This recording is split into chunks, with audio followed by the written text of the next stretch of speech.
Hi guys, welcome back to my channel. Today I'm going to show you how you can change color or change type of your player boots.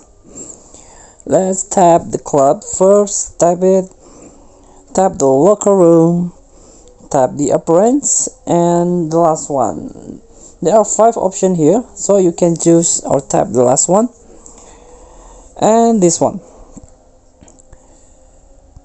You can change by blue and white or silver, tap confirm, or you can restore by default player like this, Nike, or you can use the EA Sport one, or you can use the default, restore the default.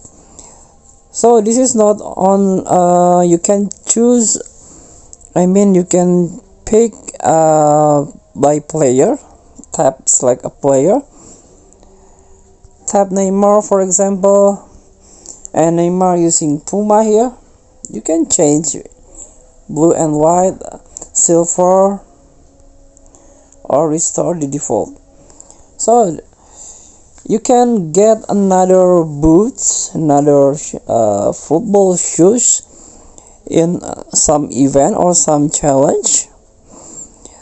And this video I made for beginner, new player. Thank you for watching. Don't forget to comment, like, and subscribe, and also click thanks button below. Enjoy the game.